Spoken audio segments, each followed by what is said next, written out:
How's it going, gang? It's a final render here and welcome back to another Fallout 76 video. And in this video, we're going to be talking about the brand new seasonal event that has just hit Fallout 76. And that is, of course, Meat Week, a fantastic summer-themed barbecue event that is only in the game for a week's time. And it's very, very different to the last one we got, which was Fastnacht.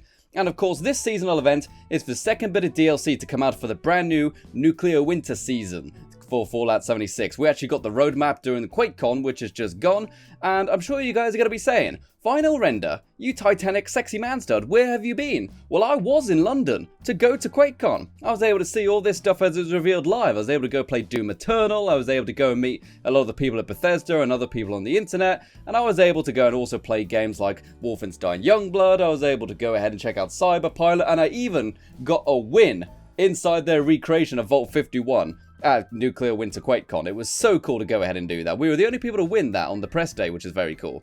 But of course, we do have some more stuff coming out about Nuclear Winter, which I'll have a different video for. But we do have our vault raids and of course some changes to the perk system and the camp items all coming out within the next 2 weeks or so. So that is really, really cool. So we have this event for this week to play, and then we have 1 week of waiting around, and then we get some brand new stuff, including the vault raids, which people have really been looking forward to. But that's worthy of a video in its own right. We're going to be talking about Meat Week. And Meat Week is very different to Fastnacht, as I said, because Meat Week is actually a kind of non-hostile event in a way. Meat Week itself is an event where Grom, everyone's favourite vendor, has decided to throw a barbecue for the humans because he likes the humans. And he really wants this party to go well, and he needs our help to get the party going, to get the party started. And the best way to do that is to help bring him food to cook up on the barbecue. And we're all out of shrimp, so we're going to go and look around the area to find things. We're going to go and kill critters, and we're also going to hunt down the greens. These are these plants which only grow in this one little area of the map for this event.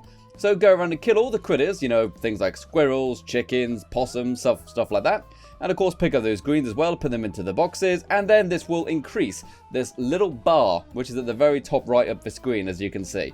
Get that bar at the top and you win. Or if you run out of time and you haven't got the bar to be filled, then you can actually fail this event, which is very, very strange actually, to have an event which you can fail without any enemies in. It's very strange, but it's all kind of about managing your time. And the best way I found to actually win this event is to just have a couple people keeping the barbecue alive by putting small amounts of critter meat into the critter meat box, putting small amounts of greens into the green box, having people always playing the new drums which we have in here, which are very cool, these kind of drums made out of chemical barrels, and then you can have a bunch of people just scavenge a bunch of resources and then dump them in to the box right at the end of the event. That way you'll actually get the most amount of bang for your buck, because the bar actually decreases faster than it increases, so you need to make sure you really put a lot of stuff in all at once, and then that will ensure you get a quick and easy victory if you go ahead and do it that way.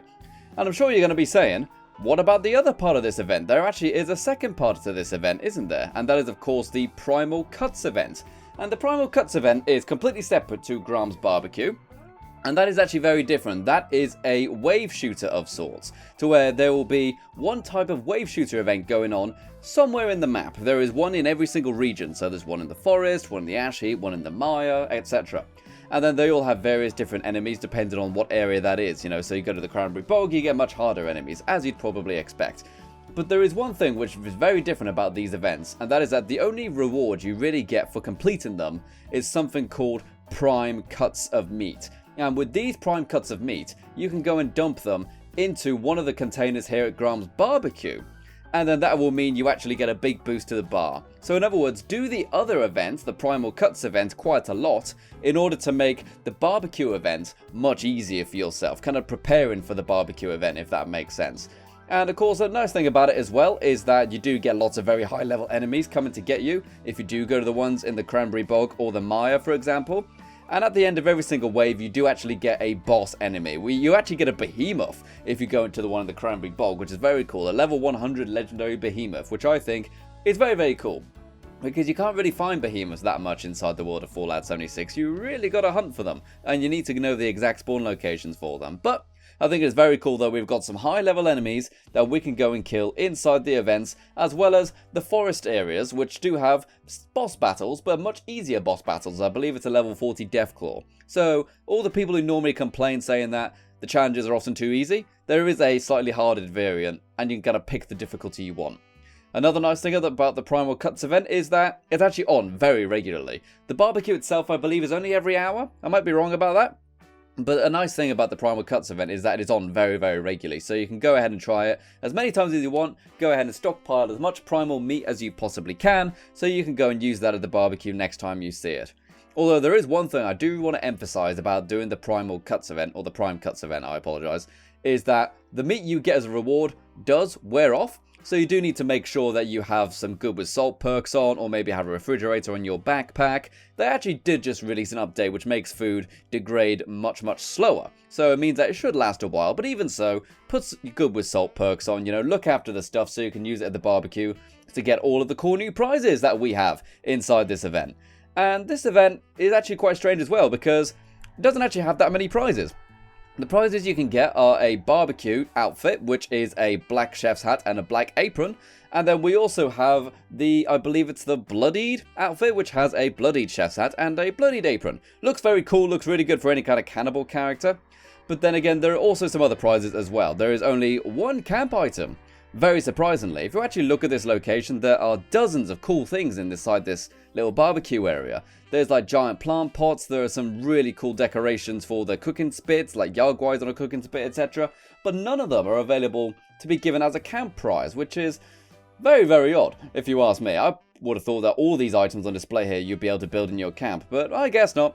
But then again, there is also a cool weapon which you can get. It is a two-handed melee weapon called the Tenderizer, which is a giant beer keg with what looks like a sea mine on the end of it. And you can actually unlock some special mods for that weapon as well in order to change what kind of damage effects it does.